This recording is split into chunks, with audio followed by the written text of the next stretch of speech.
ക്രിസ്തുവിനായി, പ്രവർത്തിച്ചാൽ ക്രിസ്തുവിനായി, മരിച്ചാൽ ക്രിസ്തുവിനായി.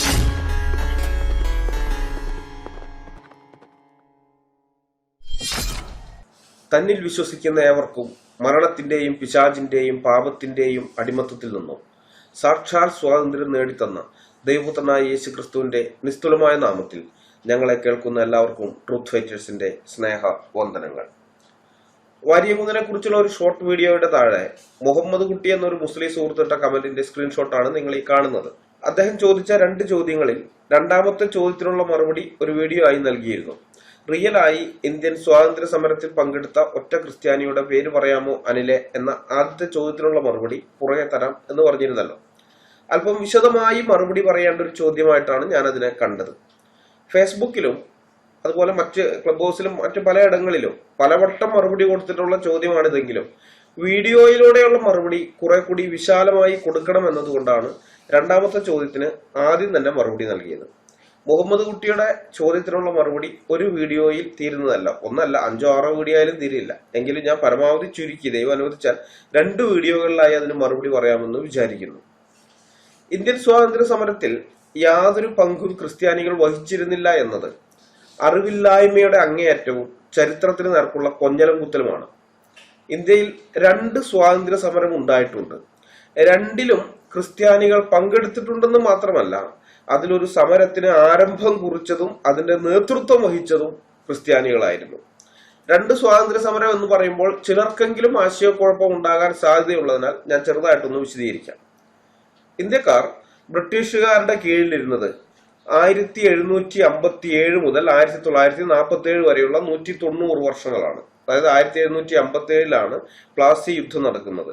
ഈ പ്ലാസി യുദ്ധമാണ് ഇന്ത്യയിൽ ബ്രിട്ടീഷ് ഭരണത്തിന് അടിത്തറയിടുന്ന യുദ്ധം. ആ യുദ്ധം നടന്നതിന്റെ വ്യത്യാസം മുതൽ ഇന്ത്യ മുഴുവനും ബ്രിട്ടീഷുകാർ ഭരിച്ചെന്നുള്ളതല്ല.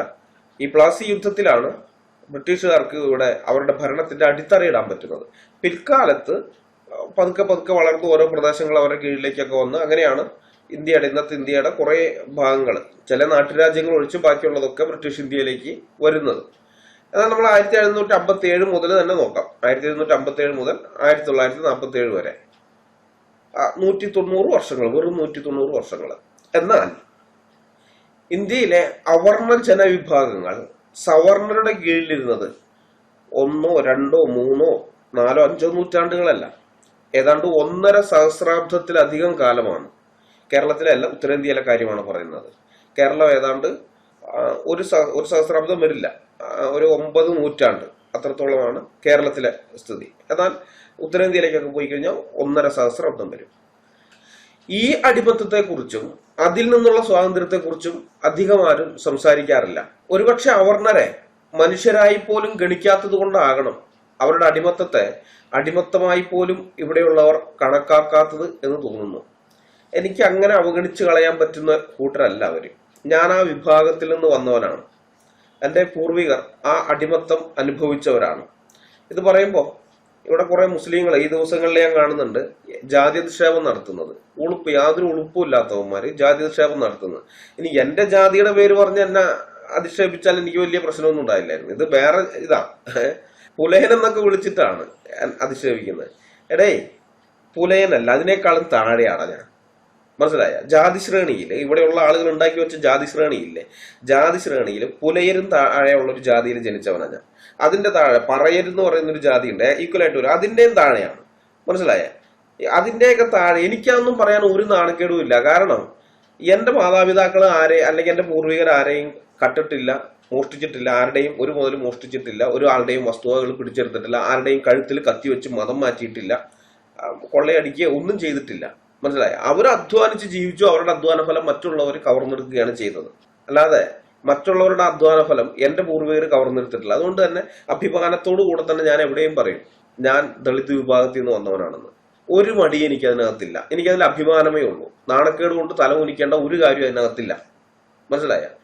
എന്നെ ഈ ജാതി പറഞ്ഞ് അധിക്ഷേപിക്കുന്ന നീയൊക്കെയാണ് നാണം കെടേണ്ടത്, നാണിക്കേണ്ടത്, ലജ്ജിക്കേണ്ടത്. എന്റെയൊക്കെ പൂർവികരുടെ അധ്വാന ഫലം മോഷ്ടിച്ചു നിന്നവരാണ് അതിന്റെയൊക്കെ പൂർവികര്. മനസ്സിലായ? നിന്റെയൊക്കെ വിയർപ്പിൽ ഇപ്പോഴും കാണും, DNA ഇപ്പോഴും കാണും എന്റെയൊക്കെ പൂർവികരുടെ വിയർപ്പിന്റെ അംശം. മനസ്സിലായോ നിനക്ക്? ജാതി നിക്ഷേപം നടത്താൻ വരുന്നത് ഉളുപ്പ് വേണോടാ, ഉളുപ്പ്. എന്നിട്ട് വലിയ വായിൽ ഡയലോഗും ഉണ്ട്, ഇസ്ലാമിൽ ജാതിയില്ല, ഇസ്ലാമിൽ ജാതിയില്ല. എടാ, ഇസ്ലാമിനെ പോലെ ഇത്രയധികം ജാതി ചിന്ത നിറഞ്ഞ ഒരു മതം ലോകത്ത് വേറെ ഇല്ല. മനസ്സിലായ? മുഹമ്മദ് തന്നെ അതിന്റെ നല്ലൊന്നാമതൊരു ഉദാഹരണമാണ്. ഖുറൈശികളാണ് ഏറ്റവും മികച്ചത്. ഖുറൈശികൾ, അറബികളാണ് ഏറ്റവും മെച്ചം, അതിൽ ഖുറൈശികൾ, അത് കഴിഞ്ഞ് അറബികൾ, അത് കഴിഞ്ഞ് പിന്നെ ബാക്കി. അത് പിന്നെ പണ്ഡിതന്മാരൊക്കെ തിരിച്ചിട്ടുണ്ട്. ബാക്കി എന്ന് പറയുമ്പോൾ അത് വെള്ളക്കാരാണ് പിന്നെ താഴെ വരുന്നത്, അതിന്റെ ശേഷം ഏഷ്യയിലുള്ള ആളുകൾ, അതിന്റെ ശേഷം എന്നൊക്കെ പറഞ്ഞ് പിന്നെ നിങ്ങളുടെ പണ്ഡിതന്മാരും തിരിച്ചിട്ടുണ്ട്. ഇങ്ങനെയൊക്കെയുള്ള ഈ ലെവലിൽ ചെയ്തു വെച്ചിരിക്കുന്ന ടീമുകൾ പറഞ്ഞു ഇസ്ലാമിൽ ജാതി ഇല്ലാന്ന്. ജാതി ഇല്ലാന്ന് നിന്റെയൊക്കെ ഡയലോഗ് കാണുമ്പോൾ അറിയാം. കൂടുതൽ ഉളുപ്പുമില്ലാതെ 21ാം നൂറ്റാണ്ടിലും ജാതി നിക്ഷേപം നടക്കുന്നത്. നാണവും മാനവും വേണോടാ. ഓക്കെ, അതല്ല നമ്മുടെ വിഷയം. നമ്മുടെ വിഷയം പറയാനുള്ള. ഇപ്പോ കേരളത്തിലെ അധസ്ഥിത ജനവിഭാഗങ്ങളുടെ അവസ്ഥ, ഞാൻ മൊത്തം ഇന്ത്യയെ എടുക്കുന്നില്ല. മൊത്തം ഇന്ത്യ എടുക്കണമെന്നുണ്ടെങ്കിൽ ഒരു 10-20 വീഡിയോ എങ്കിലും ചെയ്യേണ്ടി വരും. കാരണം ഓരോ സ്റ്റേറ്റിലും മിഷണറിമാർ എന്തൊക്കെ ചെയ്തു എന്നുള്ളതിന്റെ ഡാറ്റ ഞങ്ങളുടെ കൈവശമുണ്ട്. അതെല്ലാം വിശദീകരിച്ച് പറയാന്ന് പറയുന്നത് ഭയങ്കര ബുദ്ധിമുട്ടാണ്. അതുകൊണ്ട് ഞാൻ കേരളത്തിലെ സ്ഥിതിയെ എടുക്കുന്നുള്ളൂ. കേരളത്തിലെ അധസ്ഥിത ജനവിഭാഗങ്ങളുടെ അവസ്ഥ എങ്ങനെയായിരുന്നുവെന്ന് പത്മനാഭ മേനോൻ കൊച്ചി രാജ്യചരിത്രത്തിൽ എഴുതിയിട്ടുണ്ട്. ഞാൻ വായിക്കാം. അവരെ ഉടമസ്ഥന്മാർ സ്ഥാവര ജംഗമ സ്വത്തുക്കളെ പോലെ ക്രയവിക്രയം ചെയ്യുന്നതിന് ഒരു തടസ്സവും ഉണ്ടായിരുന്നില്ല. ഉടമസ്ഥർ ദിവസവും അവർക്ക് സാപ്പാടിന് കൊടുക്കണമെന്നില്ല. ഉടമസ്ഥരുടെ പണിക്ക് ആവശ്യമില്ലെങ്കിൽ മറ്റുള്ളവരുടെ പണിക്ക് പോകാം. പക്ഷെ ആവശ്യപ്പെടുമ്പോൾ വന്നില്ലെങ്കിൽ ശിക്ഷയ്ക്ക് പാത്രമായിരിക്കും. കൊയ്ത്ത് കഴിഞ്ഞാൽ 10-1 അവർക്ക് കൊടുക്കും. ഉടമസ്ഥന് അവരെ കൊന്നുകളയുവാൻ കൂടി അവകാശമുണ്ട്. Padmanabha Menon Kochi രാജ്യചരിത്രം volume 2 page 652. ഈ വിഭാഗക്കാർക്ക് അവകാശങ്ങൾ യാതൊന്നും ഇല്ലാതായിരുന്നു എന്ന് പറയാനാവുകയില്ലെന്നാണ് പത്മനാഭമേനോൻ പറയുന്നത്. ഇതൊക്കെ കേൾക്കുമ്പോൾ ചിലപ്പോൾ നിങ്ങൾക്ക് തോന്നും ഒരു അവകാശവും ഇല്ലാത്ത ആൾക്കാരായിരുന്നു. അവരുടെ അവകാശത്തെ പറ്റി പത്മനാഭമേനോൻ പറയുന്നത് ഇങ്ങനെയാണ്: അധപ്പതിച്ച ഈ ദരിദ്രവർഗങ്ങളുടെ അവകാശങ്ങളെ പറ്റി പറയുന്നത് അസംബന്ധമാണ്. ശരിയായ അർത്ഥത്തിൽ അവകാശമെന്നോ ആനുകൂല്യമെന്നോ പറയാവുന്ന യാതൊന്നും അവർക്കില്ല. മരിക്കാൻ, ഭക്ഷണം കിട്ടാതെ മരിച്ചു പോവാൻ തീർച്ചയായും അവർ അനുവദിക്കപ്പെട്ടിരുന്നില്ല. യജമാനു വേണ്ടി എന്തെങ്കിലും ജോലിക്ക് ഉപയോഗപ്പെടുത്താൻ കഴിയുന്ന കാലം വരെ എന്തായാലും അത് നടപ്പില്ല. അത്രയും കൊണ്ട് അവരുടെ അവകാശങ്ങളും ആനുകൂല്യങ്ങളും അവസാനിക്കുന്നു. പത്മനാഭമേനോന്റെ കേരള ചരിത്രത്തിൽ നിന്നാണ്, പേജ് 275. അപ്പൊ ഇതായിരുന്നു അവരുടെ അവകാശങ്ങൾ എന്ന് പറയുന്നത്. അത് മരിച്ചു പോകാനുള്ള അവകാശം ഇല്ല. ഈ പണിയെടുക്കാൻ ആരോഗ്യമുള്ള കാലത്തോളം മരിച്ചു പോകാനുള്ള അവകാശം അവർക്കില്ല. മരിച്ചു പോകാണ്ട് യജമാനൻ എങ്ങനെയെങ്കിലും സംരക്ഷിച്ചോളും. അതിപ്പോ സ്വാഭാവികമാണ്. നമ്മുടെ വീട്ടിൽ നമ്മൾ കാളയെ പോത്തിനെയോ മറ്റോ അല്ലെങ്കിൽ വാങ്ങിയിട്ടുണ്ട്, നമുക്ക് നിലകൊള്ളണം, മറ്റു പല കാര്യങ്ങളൊക്കെ ചെയ്യാനുണ്ട് എന്ന് വരികിൽ അതിനെ ചാവാൻ നമ്മൾ വിടില്ല. അസുഖമൊക്കെ വന്നു കഴിഞ്ഞാൽ നമ്മൾ മൃഗ ഡോക്ടറെ അടുത്ത് കൊണ്ടുപോയിട്ട് ചികിത്സിച്ച് ഭേദമാക്കില്ല. ഏതാണ്ട് അത് തന്നെയാണ് ഉണ്ടായിരുന്നത്, അന്ന് ചെയ്തിരുന്നത്. അപ്പൊ ഇതൊക്കെയായിരുന്നു അവരുടെ അവകാശങ്ങൾ എന്ന് പറയുന്നത്. ഇങ്ങനെ അടിമത്തത്തിൽ കിടന്നിരുന്ന ജനതയ്ക്ക് സ്വാതന്ത്ര്യം കിട്ടാൻ വേണ്ടി നടത്തിയ പോരാട്ടത്തെയാണ് ഞാൻ യഥാർത്ഥ ഇന്ത്യൻ സ്വാതന്ത്ര്യ സമരമായി കാണുന്നത്. മനസ്സിലായോ? യഥാർത്ഥ ഇന്ത്യൻ സ്വാതന്ത്ര്യ സമരം എന്നെ സംബന്ധിച്ച് അതാണ്. കാരണം എനിക്ക് വലുത് എന്റെ പൂർവികർക്ക് ലഭിച്ച സ്വാതന്ത്ര്യമാണ്. ബ്രിട്ടീഷുകാരിൽ നിന്ന് സ്വാതന്ത്ര്യം നേടിക്കഴിഞ്ഞിട്ടും 10-15 നൂറ്റാണ്ടുകളായി നിലനിന്ന് വന്നതുപോലെ സവർണറുടെ അടിമകളായി തന്നെ എന്റെ പൂർവികർ തുടർന്നിരുന്നെങ്കിൽ അവർക്ക് എന്ത് സ്വാതന്ത്ര്യം കിട്ടിയെന്നാണ് പറയാൻ സാധിക്കുക? എന്ത് സ്വാതന്ത്ര്യമുള്ളത്? വിദേശികളിൽ നിന്ന് കിട്ടി, പക്ഷെ സ്വദേശികളിൽ നിന്നാ. സ്വദേശികളൊന്നും പറയാൻ പറ്റില്ല. ഇവന്മാരും വിദേശികളാണ്. മറ്റവർ വരുന്നതിനേക്കാളും കുറച്ച് മുമ്പേ വന്നേ ഉള്ളൂ. മധ്യേഷ്യയിൽ നിന്ന് ഇങ്ങോട്ടേക്ക് ഇവർ വരുന്നതിനേക്കാളും മുമ്പേ വന്നേ ഉള്ളൂ. രണ്ടു കൂട്ടർ എന്നെ സംബന്ധിച്ച് വിദേശികളാണ്. ബ്രിട്ടീഷുകാർക്കെതിരെയുള്ള സ്വാതന്ത്ര്യ സമരം എല്ലാ ജനവിഭാഗങ്ങൾക്കും സ്വാതന്ത്ര്യം നൽകുന്നതായിരുന്നില്ല. എന്തുകൊണ്ടാണ് അംബേദ്കർ ബ്രിട്ടീഷുകാർക്കെതിരെയുള്ള സ്വാതന്ത്ര്യ സമരത്തിൽ പങ്കെടുക്കാതിരുന്നതെന്ന് നിങ്ങൾ എപ്പോഴെങ്കിലും ചിന്തിച്ചിട്ടുണ്ടോ? അംബേദ്കർ എന്തുകൊണ്ടാണ് ബ്രിട്ടീഷുകാർക്കെതിരെയുള്ള സ്വാതന്ത്ര്യ സമരത്തിൽ പങ്കെടുക്കാതിരുന്നത്? ഇത് തന്നെയാ കാരണം. ഞാനിപ്പോ ഈ പറഞ്ഞത് തന്നെയാ. ബ്രിട്ടീഷുകാരന് സ്വാതന്ത്ര്യം നേടിക്കഴിഞ്ഞാലും തങ്ങൾ ഇവിടെ അടിമകളായി തന്നെ കഴിയേണ്ടി വരും എന്നുള്ള കാര്യം അംബേദ്കർക്ക് അറിയാം. അപ്പൊ എന്റെ പൂർവികരെ സംബന്ധിച്ച് സ്വാതന്ത്ര്യം എന്നാൽ അത് ബ്രിട്ടീഷുകാരിൽ നിന്നല്ല നേടേണ്ടിയിരുന്നത്, ഇന്നാട്ടിലെ സവർണരിൽ നിന്നായിരുന്നു. കാരണം അവരെ അടിമകളാക്കിയിരുന്നത് ബ്രിട്ടീഷുകാരായിരുന്നില്ല, സവർണരായിരുന്നു. അവരുടെ അധ്വാന ഫലം കൊള്ളയടിച്ചുകൊണ്ടിരുന്നത് ബ്രിട്ടീഷുകാരായിരുന്നില്ല, സവർണരായിരുന്നു. ഇങ്ങനെ എണ്ണി പറയാനാണെങ്കിൽ ധാരാളം കാര്യങ്ങളുണ്ട്. വിസ്തരമായിത്താൽ ചില കാര്യങ്ങൾ ഞാൻ ചുരുക്കി പറയാം. അവരുടെ അധ്വാന ഫലം കവർന്നെടുത്തതെന്ന് പറഞ്ഞല്ലോ.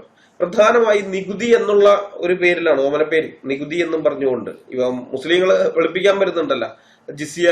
ജിസിയ പലസ്തീൻ മുസ്ലിങ്ങളിൽ നിന്ന് വെസ്റ്റ് ബാങ്ക് അധികൃതർ, പലസ്തീൻ അതോറിറ്റി ഒക്കെ ജിസിയ പിരിക്കാൻ തുടങ്ങി എന്നുള്ള കാര്യം പറഞ്ഞപ്പോ ന്യായീകരിക്കാൻ വരുന്നുണ്ട്. അത് അവിടെ ജീവിക്കുന്നതിന് നികുതി കൊടുക്കലാണെന്നും പറഞ്ഞുകൊണ്ട്. എടാ, നികുതി വേറെ കൊടുക്കുന്നുണ്ട്. അല്ലാണ്ട് ഇവര് കടയിൽ നിന്ന് ഒരു സാധനം വാങ്ങുമ്പോൾ ടാക്സ് ഇല്ലാതെ അല്ല അവിടെയുള്ള ക്രിസ്ത്യാനികൾക്ക് സാധനം കൊടുക്കുന്നത്, ടാക്സ് അടക്കമുണ്ട്. അപ്പൊ നികുതി അവിടെ അടയ്ക്കുന്നുണ്ട്. അതല്ല ഈ സംഗതി. ഇത് വേറെ. ഒരു പ്രദേശം ഇസ്ലാമിക ഭരണത്തിന്റെ കീഴിലേക്ക് വരുമ്പോൾ അവിടെയുള്ള ആളുകൾ, അമുസ്ലിങ്ങളായ ആളുകൾ അവരുടെ വിശ്വാസത്തിൽ തന്നെ തുടർന്ന് ജീവിക്കേണ്ടതിന് മുസ്ലിങ്ങൾക്ക് കൊടുക്കേണ്ടുന്ന കൈക്കൂലിയാണ് ഈ ജിസിയ എന്ന് പറയുന്നത്. പിടികിട്ടിയ അതാണ്, അല്ലാതെ നികുതിയൊന്നുമല്ല. ജിസിയ വേറെ വേണമെങ്കിൽ പിന്നെ എടുക്കാം, വീഡിയോ ആയിട്ട് തന്നെ ചെയ്യാം. അംബേദ്കർക്ക് ജിസിയനെ പറ്റി നന്നായിട്ട് എഴുതിയിട്ടുണ്ട്, ഇന്ത്യയിൽ എങ്ങനെയാണ് ജിസിയ പിരിച്ചിരുന്നത് എന്നുള്ള കാര്യമൊക്കെ. നിങ്ങൾക്ക് താല്പര്യം ഉണ്ടെങ്കിൽ ഞാൻ പിന്നെ ചെയ്യാം. നിങ്ങൾക്കെന്ന് പറഞ്ഞാൽ മുസ്ലിങ്ങളുടെ കാര്യമാണ്, ക്രൈസ്തവരുടെ അല്ലെങ്കിൽ മറ്റുള്ളവരുടെ കാര്യമല്ല.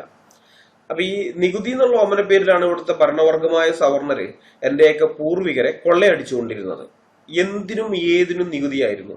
ഏഴ, കോഴ, തപ്പ്, പിഴ, പുരുഷാന്തരം, പുലയാട്ടുപെണ്ണ്, കാഴ്ച, ദത്തുകാഴ്ച, പൊന്നരിപ്പ്, അറ്റാലടക്ക്, ചേരിക്കൽ, ഐമുല, മുമ്മുല, ചെങ്കൊമ്പ്, കൊമ്പ്, കുറവ്, വാലുതോലി, ആനപിടി, ഉടഞ്ഞ ഉരുക്കൾ, തലപ്പണം, മുലപ്പണം, മാർക്കപ്പണം, രക്ഷാഭോഗം, പേരാമ്പേര്, ചങ്ങാതം, തിരുമുൽക്കാഴ്ച, ആണ്ടക്കാഴ്ച, കെട്ടുതെങ്ങ്, പൊളിച്ചെഴുത്ത്, പാശിവാട്ടം, അങ്ങാടിപ്പാട്ടം, തറിക്കടമൈ, കൊടിക്കടമൈ, കാട്ടുഭോഗം, ഉലാവുകാഴ്ച, ചെക്കിറൈ, പാകുടം, ചാവുകാണിക്ക, അടിമപ്പണം, ആയപ്പണം, പട്ടിവാരം, കോട്ടൈപ്പണം, അഞ്ചാലി, മാറ്റാൽപ്പണം, മേട്ടുകാവൽ, നാട്ടുസ്ഥാനം, പടപ്പണം, അംഗം, ചുങ്കം, മീശക്കാഴ്ച, മേനിപ്പൊന്ന് തുടങ്ങി 110 തരം നികുതികൾ തിരുവിതാംകൂറിൽ ഉണ്ടായിരുന്നു. 110 തരം നികുതികൾ. വീട് മേയാനും കല്യാണത്തിന് പന്തലിടാനും നികുതി കൊടുക്കണമായിരുന്നു. അവർണന് മേൽവീശ വയ്ക്കണമെങ്കിൽ മീശക്കാഴ്ച നികുതി നൽകണമായിരുന്നു. മോതിരം ധരിക്കാനും തലയിൽ ഉറുമാലി കെട്ടാനും രാജാവിന് നികുതി കൊടുക്കണം. അവർണന് കല്യാണം കഴിക്കണമെങ്കിലും നികുതി കൊടുക്കണം. മീൻ പിടിക്കുന്നവര് വലക്കരം എന്ന നികുതി കൊടുക്കണം. തെങ്ങിലും പനയിലും കയറുന്നവർ തളക്കാണം അല്ലെങ്കിൽ ഏണിക്കാണം എന്നീ നികുതികൾ കൊടുക്കണം. പറയന്മാർ പുല്ലരിയുന്നതിന് വരെ നികുതി കൊടുക്കണമായിരുന്നു. പുല്ല് വിട്ട് കാണി കാഴ്ച എന്നായിരുന്നു ആ നികുതിയുടെ പേര്. പിന്നെ യുദ്ധമെങ്ങാനും വരികയാണെങ്കിൽ യുദ്ധച്ചെലവിന് വേണ്ടിയുള്ള പ്രത്യേക നികുതികളുണ്ട്. അതും അവർണരുടെ അധ്വാനത്തിൽ നിന്നാണ് പോയിരുന്നത്. അവർണരാ കൊടുക്കേണ്ടിയിരുന്നത്. ബ്രാഹ്മണർക്ക് നികുതി കൊടുക്കേണ്ടതേയില്ലായിരുന്നു. നായന്മാർക്കാണെങ്കിൽ പലവിധ നികുതി ഇളവുകളും ഉണ്ടായിരുന്നു. അങ്ങനെ ഒരു സ്ഥിതിവിശേഷമാണ് ഇവിടെ ഉണ്ടായിരുന്നത്. സാമുവൽ ബെറ്റീറിന്റെ ഞാൻ കണ്ട കേരളം എന്ന പുസ്തകത്തിന്റെ 368 പേജിൽ പറഞ്ഞിരിക്കുന്നത്, കൊല്ലവർഷം 1040, അതായത് AD 1865, കൊല്ലവർഷം 1040 അഡ്മിനിസ്ട്രേഷൻ റിപ്പോർട്ടിൽ വിവിധ തരത്തിലുള്ള 110 നികുതികളെ കുറിച്ച് പ്രസ്താവിക്കുന്നുണ്ട് എന്നാണ്. ആ വർഷം തന്നെ ഈ നികുതികളെല്ലാം നിർത്തലാക്കിയെന്ന് പറഞ്ഞിട്ട് അദ്ദേഹം തുടരുന്നത് ഇങ്ങനെയാണ്: വിചിത്രമായ ഈ നികുതി പട്ടികയിലൂടെ കടന്നു പോകുമ്പോൾ രാജ്യത്തിലെ മുൻകാല സ്ഥിതി എന്തായിരുന്നുവെന്നും ഈ നികുതികൾ വാണിജ്യം, വ്യവസായം, സാമൂഹ്യ സ്വാതന്ത്ര്യം, ആഭ്യന്തര സൗകര്യങ്ങൾ എന്നിവയിൽ ഏതെല്ലാം വിധത്തിൽ ഇടപെട്ടിരുന്നു എന്നും മനസ്സിലാക്കാനാവും. നികുതി ചുമത്താവുന്ന യാതൊന്നിനെയും അതിൽ നിന്നും ഒഴിവാക്കിയിരുന്നില്ല. പാവപ്പെട്ടവരുടെ അധ്വാന ഫലത്തെ പിഴിഞ്ഞെടുക്കാൻ എല്ലാ വിശേഷാവസരങ്ങളെയും പ്രയോജനപ്പെടുത്തിയിരുന്നു. ഇങ്ങനെ പിഴിഞ്ഞെടുത്ത പണം ബ്രാഹ്മണർക്കും ക്ഷേത്രങ്ങൾക്കും രാജകീയ ചടങ്ങുകൾക്കും മേൽ വാരിക്കോരി ചെലവിട്ടു. സാമുവൽ ബെറ്റീർ ഞാൻ കണ്ട കേരളം, പേജ് 368, 369. സി കേശവനുണ്ടല്ലോ, ആദ്യത്തെ തിരുവച്ചി മുഖ്യമന്ത്രിയും ഈഴവ സമുദായ നേതാവുമായിരുന്ന സി കേശവൻ. അദ്ദേഹത്തിന്റെ ആത്മകഥയുണ്ട്, വായിച്ചിരിക്കേണ്ട, മലയാളത്തിൽ ഇറങ്ങിയ വായിച്ചിരിക്കേണ്ട ഒരു 10 ആത്മകഥ എടുത്താൽ അതിൽ ഒന്ന്, 10 എന്നല്ല, ഒരു 3 എടുത്താൽ പോലും അതിലൊന്ന് ഈ ജീവിത സമരമാണ്. അത്രയും മികച്ചൊരു ആത്മകഥയാണ്. ധാരാളം വിവരങ്ങൾ നമുക്ക് കിട്ടും ആ കാലഘട്ടത്തെ കുറിച്ചുള്ളത്. അപ്പൊ അതിൽ ഇദ്ദേഹം ഈ നികുതികളെ കുറിച്ച് പറയുന്നുണ്ട്. പിന്നെ ഒരു കരം തലയറ ആയിരുന്നു. തലപ്പണമെന്നും തലവരിയെന്നും പല പേരുകളിൽ ഈ വരി അറിയപ്പെടുന്നുണ്ട്. 926 രാമയ്യന്റെയും മാർത്താണ്ഡവർമ്മയുടെയും കാലത്താണ് ഈഴവർ തുടങ്ങിയ 7 ജാതികളുടെ മേൽ ഈ അന്യായമായ നികുതി ചുമത്തപ്പെട്ടത്. മാർത്താണ്ഡവർമ്മ ഒട്ടുവളരെ യുദ്ധങ്ങളും 925 തൃപ്പടിദാനവും നടത്തി ഭണ്ഡാരം നിശേഷം ശോഷിപ്പിച്ചത് നികത്താൻ കണ്ടുപിടിച്ച എളുപ്പമാർഗങ്ങളിലൊന്നായിരുന്നു ഈ വരി. 16 മുതൽ 60 വയസ്സ് വരെയുള്ള 7 ജാതികളുടെ തലയെണ്ണി ഇത് പിരിച്ചു വന്നു. 6 കൊല്ലത്തിലൊരിക്കലായിരുന്നു ഈ നികുതി നിശ്ചയിക്കുന്നത്. നായന്മാരെയും മാപ്പിളമാരെയും കൊങ്ങിണികളെയും മറ്റും ഈ നികുതി ഭാരത്തിൽ നിന്നും ഒഴിവാക്കിയിരുന്നു. 990 ഈ നികുതി നിർത്തൽ ചെയ്യപ്പെട്ടു. ദിവാൻ നാണുപിള്ള പറയുന്നത് അതിഭീമമായ ഒരു വരവാണ് ഇത് നിർത്തൽ ചെയ്തത് മൂലം ആഹൂതി ചെയ്യപ്പെട്ടത് എന്നാണ്. സി കേശവൻ, ജീവിത സമരം, പേജ് 101. ഇത്രയധികം നികുതികൾ വെറുതെ ജീവിച്ചിരിക്കുന്നു എന്നുള്ളതിന്റെ പേരിൽ നികുതി, തലപ്പണം, തലയറ, ആളുകളുടെ തലയെണ്ണിയിട്ട് നികുതി പിരിക്കുകയാണ്. അപ്പൊ ഇങ്ങനെ ജീവിതം ദുരിതമയമായ ഇന്നാട്ടിലെ സാധാരണക്കാർക്ക് അഭയവും ആശ്വാസവുമായി തീർന്നത് ക്രിസ്ത്യൻ മിഷണറിമാരായിരുന്നു. ആദ്യം നമുക്ക് ഈ നികുതിയിൽ നിന്ന് തന്നെ തുടങ്ങാം. തിരുവിതാംകൂറിലെ അന്യായമായ നികുതികൾ നിർത്തൽ ചെയ്തത് ഈ ക്രിസ്ത്യൻ മിഷണറിമാരുടെ പ്രവർത്തന ഫലമായിട്ടായിരുന്നുവെന്ന് സി കേശവന്റെ ആത്മകഥയായ ജീവിത സമരത്തിൽ പറയുന്നുണ്ട്. ഞാനതൊന്ന് വായിക്കാം. ഈ മിഷണറിമാരുടെ പിന്തുണ ഇല്ലായിരുന്നുവെങ്കിൽ ഈ തലവരി നിർത്തൽ ചെയ്യാൻ കാലവിളംബം നേരിടുമായിരുന്നു എന്നുള്ളത് നിസ്സന്ദേഹമാണ്. ജീവിച്ചിരിക്കുന്നവർക്ക് മാത്രമല്ല, ചത്തുപോയവർക്കും ഈ നികുതി കൊടുക്കേണ്ടി വന്നു. കൊടുക്കാൻ നിവൃത്തിയില്ലാതെ അന്യനാട്ടിൽ വല്ലവരും കടന്നു കളഞ്ഞിരുന്നെങ്കിൽ അവരുടെ അവകാശികൾ അത് കട്ടായം കൊടുത്തു തന്നെ തീരണം. സംശയം തോന്നുന്നവർ ആഗൂറിന്റെ ക്രൈസ്തവ ചരിത്രം നോക്കുക. ഈ തലവരി വഴി ഈഴവരിലും ചാന്നാന്മാരിലും നിന്ന് സർക്കാരിന് പ്രതിവർഷം 88,044 രൂപയും മറ്റ് 7 ജാതികളിൽ നിന്ന് 4,624 രൂപയുമാണത്രേ ലഭിച്ചു വന്നത്. അന്നത്തെ മൊത്തം മുതലെടുപ്പ് 34 ലക്ഷം രൂപയിൽ കവിഞ്ഞിരുന്നില്ല. ജനസംഖ്യ 1010-ൽ 12 ലക്ഷവുമായിരുന്നു. സി കേശവൻ ജീവിത സമരം പേജ് 101. 7 ജാതികളുടെ നടുവൊടിച്ചിരുന്ന ഈ നികുതികൾ നിർത്തൽ ചെയ്യിച്ചതിന്റെ പുറകിൽ ക്രിസ്ത്യൻ മിഷണറിമാരായിരുന്നു എന്നാണ് സി കേശവൻ പറയുന്നത്. സി കേശവൻ ചരിത്രകാരനല്ല, പിൽക്കാലത്ത് ജീവിച്ചിരുന്നിട്ട് ചരിത്രത്തിലേക്ക് പോയി അന്വേഷണം നടത്തി കണ്ടുപിടിച്ച കാര്യങ്ങളല്ല. ആ കാലഘട്ടത്തിൽ ജീവിച്ചിരുന്ന മനുഷ്യനാണ്. പിടികിട്ടിയ ദൃക്സാക്ഷിയുടെ വിവരണമാണത്, അല്ലെങ്കിൽ ദൃക്സാക്ഷിയുടെ പ്രസ്താവനയാണ് ഇത് ഇവരാണ് ചെയ്തതെന്നുള്ളത്. മാത്രമല്ല, അദ്ദേഹം തിരുവച്ചി മുഖ്യമന്ത്രിയും കൂടിയായിരുന്നു.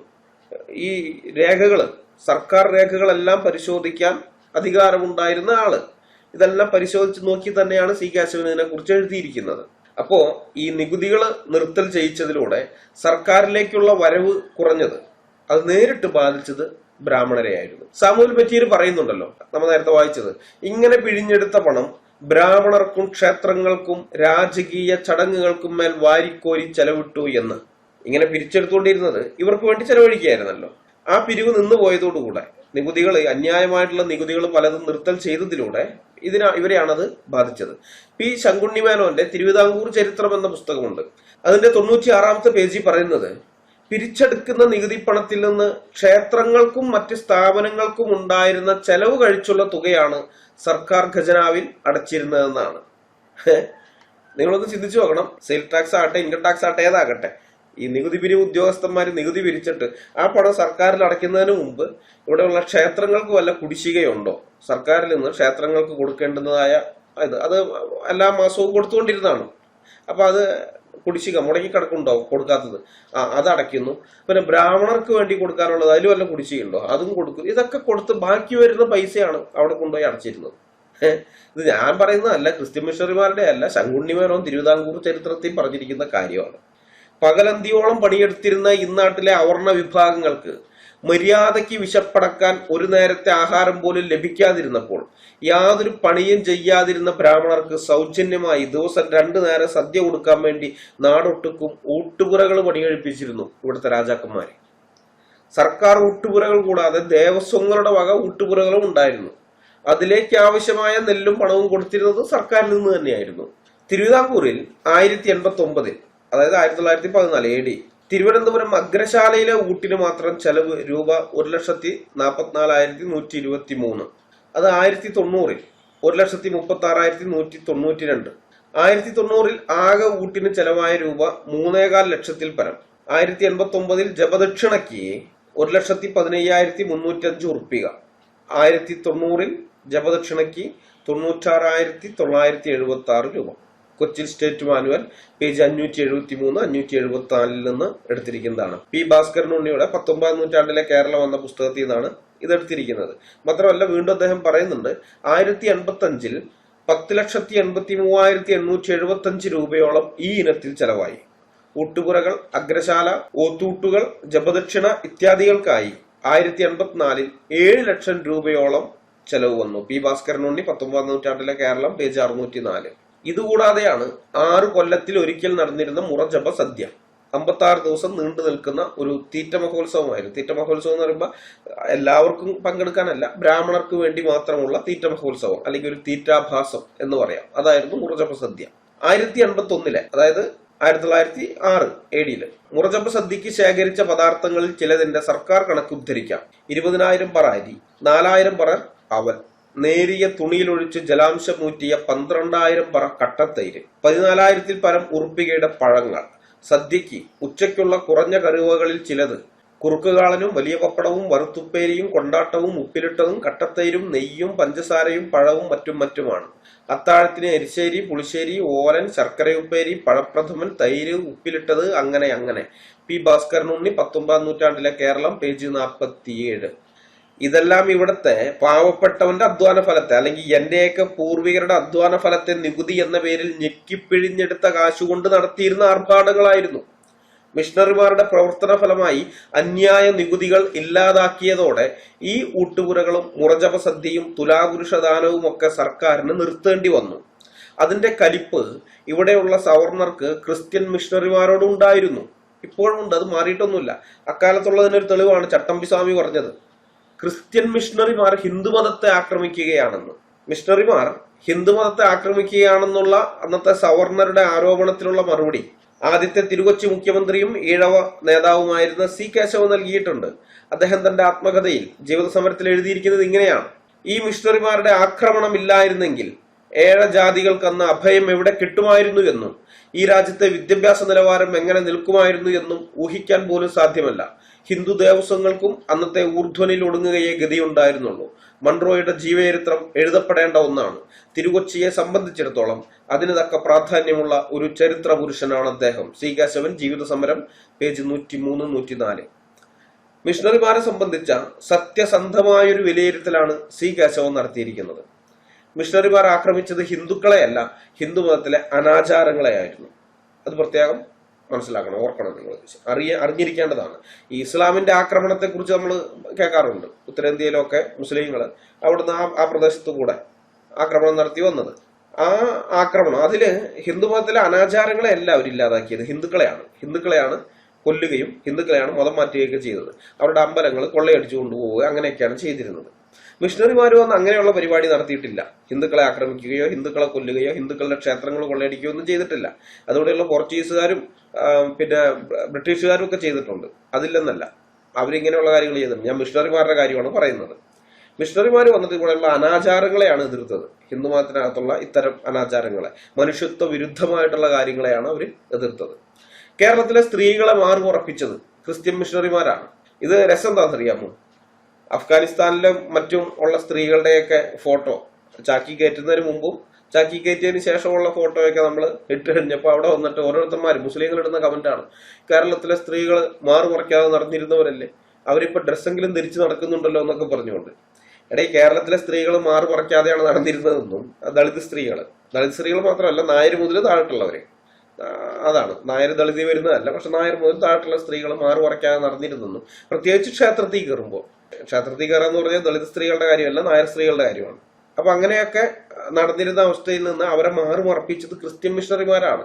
അത് ഞങ്ങൾക്ക് അറിയാം, ആ ചരിത്രം അറിയാവുന്ന ഞങ്ങളുടെ അടുത്ത് വന്നിട്ടാണോ നിങ്ങൾ ഈ ഡയലോഗ് അടിക്കുന്നത്? കോമഡി തന്നെ.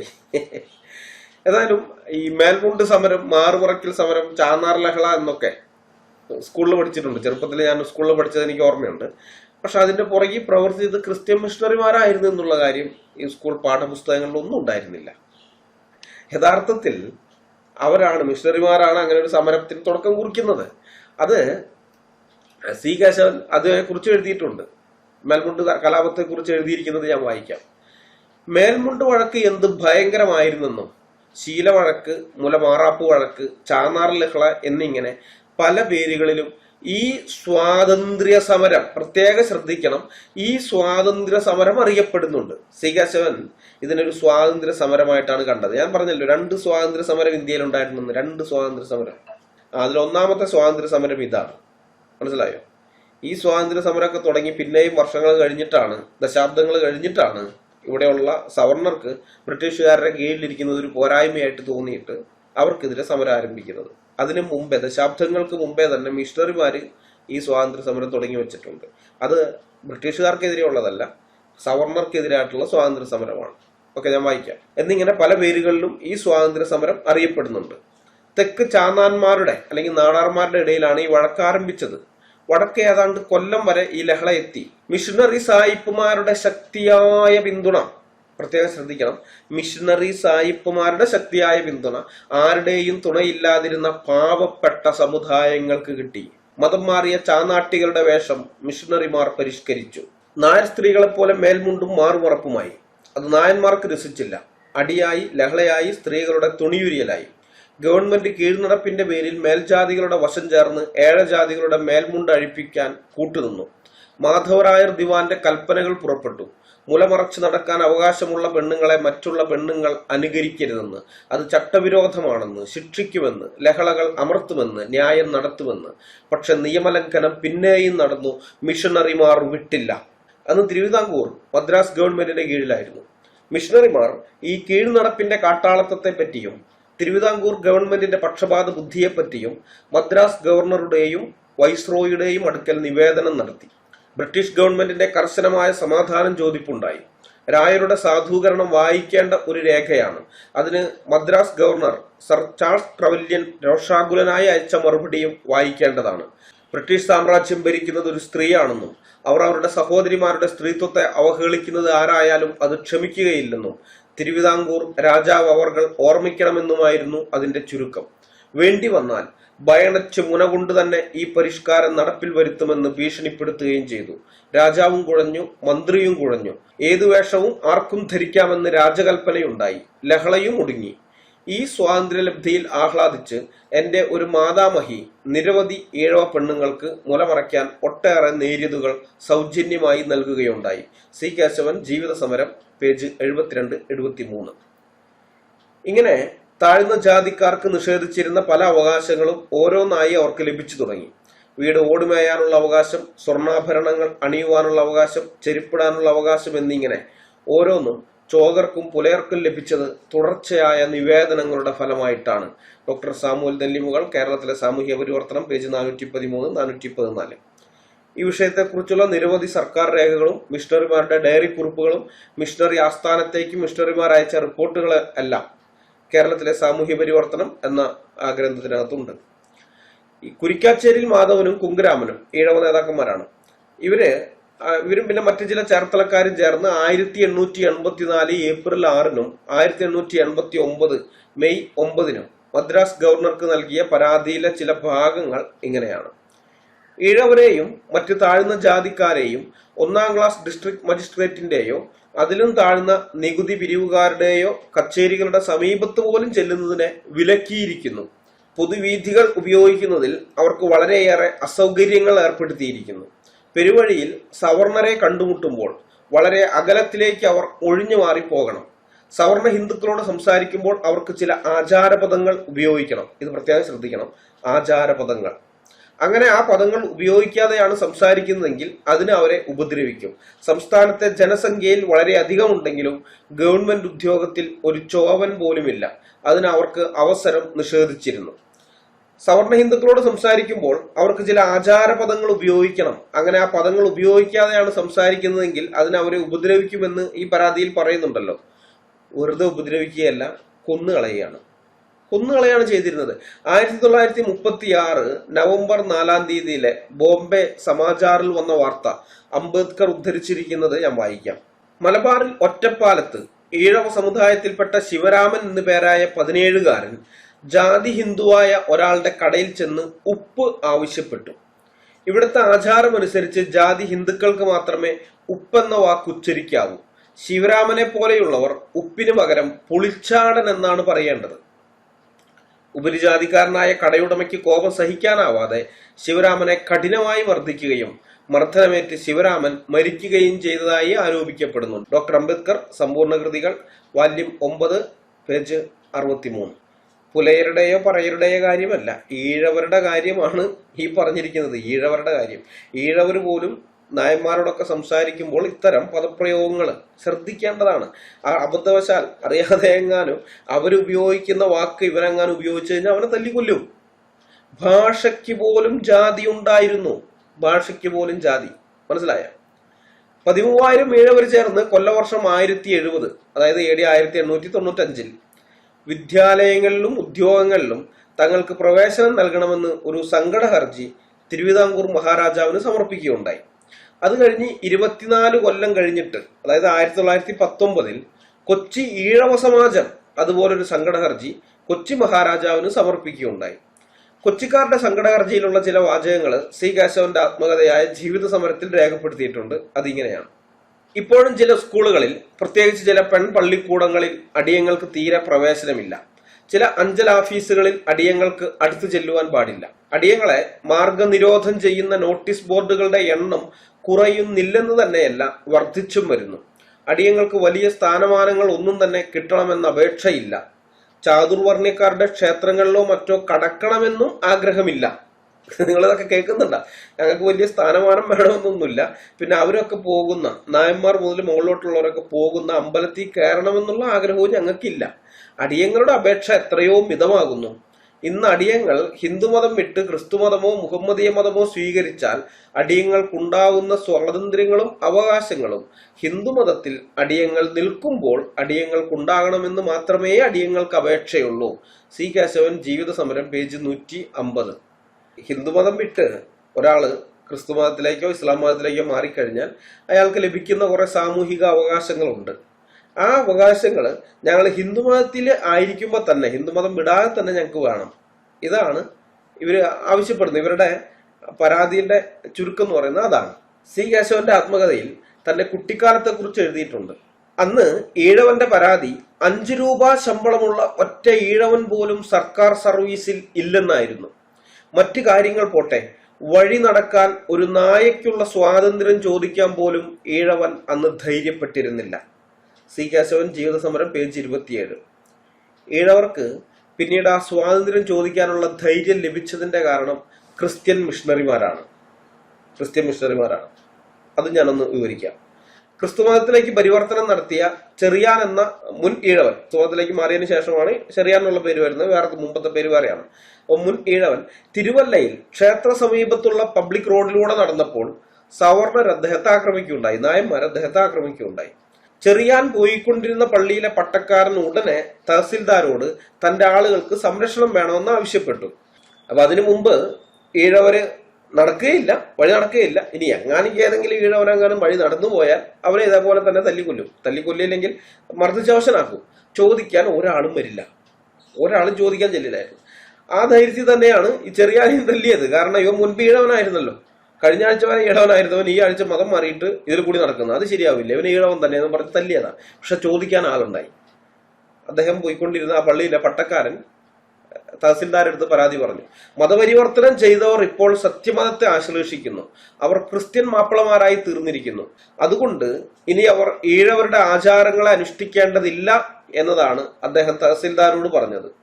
ഈ വിഷയത്തിൽ ഒരു റൂളിംഗ് ഇറക്കണം എന്ന് അപേക്ഷിച്ചുകൊണ്ട് തഹസിൽദാർ ഇക്കാര്യം ദിവാൻജിക്ക് അയച്ചു. തഹസിൽദാർക്ക് തീരുമാനമെടുക്കാൻ പേടിയായി, കാരണം ഇത് വിവാദ വിഷയമാണല്ലോ. അതുകൊണ്ട് ഇത് ദിവാൻജിക്ക് അയച്ചു. തിരുവല്ല ശാസനം എന്ന് പിൽക്കാലത്ത് കുപ്രസിദ്ധമായ റൂളിംഗ് ദിവാൻ കൃഷ്ണറാവു ഇറക്കി. തിരുവല്ല ശാസനം ഇങ്ങനെയാണ്: ഒരു ഈഴവൻ ക്രിസ്ത്യാനിയാകുന്നുവെങ്കിൽ കൂടി അയാൾ ഒരിക്കലും ഒരു ഈഴവനല്ലാതായി തീരുന്നില്ല. അതുകൊണ്ട് ക്ഷേത്ര സമീപത്ത് പൊതുവീഥിയിൽ കൂടി ചെറിയാനെയും ക്രിസ്തുമതത്തിലേക്ക് പരിവർത്തനം ചെയ്ത മറ്റുള്ളവരെയും സഞ്ചരിക്കുന്നതിന് നിങ്ങൾ അനുവദിക്കരുത്. മാത്രമല്ല, ക്ഷേത്രത്തിന് വലം വെച്ച് വയലിലൂടെ പോകുന്നതിന് അവരെ നിർബന്ധിക്കുകയും വേണം. റോബിൻ ജെഫ്രി, നായർ മേധാവിത്വത്തിന്റെ പതനം, പേജ് 77 ഈ കാര്യങ്ങൾ രേഖപ്പെടുത്തിയിട്ടുണ്ട്. തിരുവല്ല ശാസനം പഴയതൊരെണ്ണമുണ്ട്. പഴയ ശാസനം എന്ന് പറയുന്നത് കരിങ്കല്ലി കുത്തിവെച്ചിരിക്കുന്ന, അത് വേറെയാണ്, ആർക്കിയോളജിക്കൽ ഇതുമായി ബന്ധപ്പെട്ടതാണ്. ആ ശാസനമല്ല ഇത് വേറെയാണ്. ഈ തിരുവല്ല ശാസനം ദിവാൻ കൃഷ്ണറാവു ഇറക്കിയതാണ്. ഈ തിരുവല്ല ശാസനത്തിനെതിരെ മിഷണറിമാര് ശക്തമായി പ്രതിഷേധിച്ചു. മദ്രാസ് ഗവൺമെന്റിന്റെ അടുത്ത് പരാതി കൊടുത്തു. 1853 ജനുവരിയിൽ ഗവർണർ ജനറൽ സർ പോത്തിങ്കർ കൗൺസിൽ ചർച്ച ചെയ്തത് ഈ കേസാണ്. തിരുവിതാംകൂർ റെസിഡന്റ് കല്ലനോട് ഇത് സംബന്ധിച്ച ഒരു റിപ്പോർട്ട് കൗൺസിൽ ആവശ്യപ്പെട്ടു. കല്ലൻ ദിവാൻ കൃഷ്ണറാവുവിനോട്. കൃഷ്ണറാവു ഇതിനു കൊടുക്കുന്ന മറുപടിയിലെ ഒരു കാര്യം പ്രത്യേക ശ്രദ്ധയർഹിക്കുന്ന ഒന്നാണ്. ഇപ്പൊ നമ്മൾ സംസാരിക്കുന്ന വിഷയവുമായി ബന്ധപ്പെട്ട് പ്രത്യേക ശ്രദ്ധയർഹിക്കുന്ന ഒന്നാണ്. അദ്ദേഹം വായിക്കാം. മിഷണറിമാർ ഈയിടെയായി തങ്ങൾ മാർഗം കൂട്ടിയവർക്ക് വേണ്ടി പ്രത്യേക അവകാശങ്ങൾ ആവശ്യപ്പെടുന്നു. അവ തീർത്തും പുതിയ ആചാരങ്ങളുമാണ്. മാത്രമല്ല, ഉയർന്ന ജാതി ഹിന്ദുക്കളുടെ മതവികാരത്തിന് അനനുയോജ്യവും സർക്കാരിന് സ്വീകരിക്കാൻ കഴിയാത്തതുമാണ്. 1853 ആഗസ്റ്റ് മാസത്തിൽ പ്രസിഡന്റ് കല്ലൻ മദ്രാസ് ഗവൺമെന്റിന് മറുപടി സമർപ്പിക്കുകയാണ്. ഈ മിഷണറിമാർക്കെതിരെ സവർണപക്ഷത്ത് നിന്നിരുന്ന ആളായിരുന്നു റെസിഡന്റ് കല്ലൻ. അയാൾ ആ മറുപടിയിൽ മിഷണറിമാരെ ആക്രമിക്കുന്നുണ്ട്. അതിങ്ങനെയാണ്: മിഷണറിമാർ അവരുടെ മാർഗം കൂടിയവരുടെ നിസ്സാര തർക്കങ്ങളെ പോലും ഏറ്റെടുക്കുന്നതിൽ അതീവ തൽപരരാണ് എന്നാണ് അദ്ദേഹം കുറ്റപ്പെടുത്തുന്നത്. അതായത് സുവിശേഷം പറഞ്ഞ് ആളുകളെ ക്രിസ്ത്യാനിറ്റിയിലേക്ക് കൊണ്ടുവന്നു കഴിഞ്ഞാൽ പിന്നെ അവരുടെ കാര്യം, അവരുടെ പ്രൊട്ടക്ഷനായിട്ട് മിഷണറിമാരുണ്ട്, അവർക്ക് പ്രൊട്ടക്ഷൻ കൊടുക്കാൻ. അവരുടെ ചെറിയ പ്രശ്നങ്ങൾ വന്നാൽ പോലും അപ്പോൾ ഇവരിടപെടുകയാണെന്ന് പറഞ്ഞ് കുറ്റപ്പെടുത്തുകയാണ്. അപ്പൊ അതുപോലെ ഒരു നിസ്സാര കാര്യമാണ് ഇതും.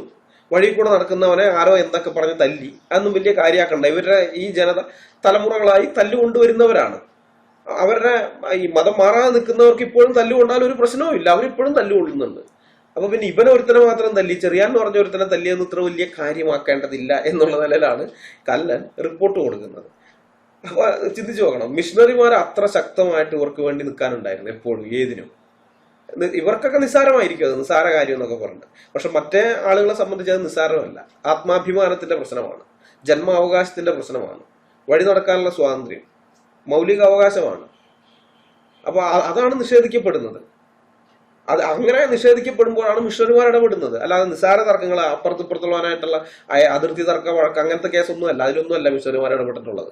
അവർക്ക് നിസ്സാരമെന്ന് തോന്നുന്നതും എന്നാൽ സത്യസന്ധമായ രീതിയിൽ നോക്കുമ്പോൾ ഒരു മനുഷ്യന് ജന്മാവകാശമായി ലഭിക്കേണ്ടതായ മൗലികാവകാശങ്ങളുണ്ടല്ലോ, ആ മൗലികാവകാശങ്ങൾ നിഷേധിക്കപ്പെടുന്നതുമായ സന്ദർഭങ്ങളിലാണ് മിഷണറിമാർ ഇടപെട്ടിട്ടുള്ളത്. ഈ ഗവർണർ ജനറൽ സർ പോത്തിങ്കർ എന്ന് പറഞ്ഞ ആള്, അയാൾ ഈ അടിമ കച്ചവടത്തിനോട് അനുകൂല മനോഭാവം ഉണ്ടായിരുന്ന ആളായിരുന്നു. അതുകൊണ്ട് തിരുവല്ല ശാസനം സംബന്ധിച്ച കേസിൽ പോത്തിങ്കർ ഗവൺമെന്റിന്റെ തീരുമാനം മിഷണറിമാർക്ക് എതിരായിരുന്നു. 1854 ഫെബ്രുവരിയിലെ വിധി മാർഗം കൂടിയ ആളുകളുടെ കാര്യത്തിൽ മിഷണറിമാർ ഇടപെടുന്നതിനെ നിരോധിച്ചുകൊണ്ടുള്ളതായിരുന്നു. എന്നാൽ മിഷണറിമാർ വിട്ടില്ല. അവർ തങ്ങളുടെ പ്രക്ഷോഭണത്തിന്റെ ശക്തിയും വ്യാപ്തിയും വർദ്ധിപ്പിക്കുകയാണ് ചെയ്തത്. മദ്രാസ് ചർച്ച് മിഷണറി റെക്കോർഡ്സ് എന്ന പ്രസിദ്ധീകരണത്തിൽ അടിമകളുടെ പ്രശ്നങ്ങൾ ആധാരമാക്കി മിഷണറിമാർ കുറിക്കുകൊള്ളുന്ന ഒരു ലേഖനം എഴുതി പ്രസിദ്ധീകരിച്ചു. പിന്നീട് ആ ലേഖനം ഇംഗ്ലണ്ടിലും അച്ചടിച്ച് പ്രചരിപ്പിച്ചു. ഇന്ത്യയിലെ അടിമകളുടെയും അവർണ ജാതിക്കാരുടെയും നിരാശ്രയത്വവും അവർ അനുഭവിക്കുന്ന ക്രൂരതകളും വിശദമായി ചിത്രീകരിക്കുന്നതായിരുന്നു ആ ലേഖനം. ഇംഗ്ലണ്ടിലെ ജനങ്ങളുടെ കണ്ണു തുറപ്പിച്ച ഒന്നായിരുന്നു അത്. സാധാരണക്കാരായ ആളുകളുണ്ടല്ലോ, അവർക്കിതൊന്നും അറിയില്ല, അവിടെയുള്ള സാധാരണക്കാർക്ക്.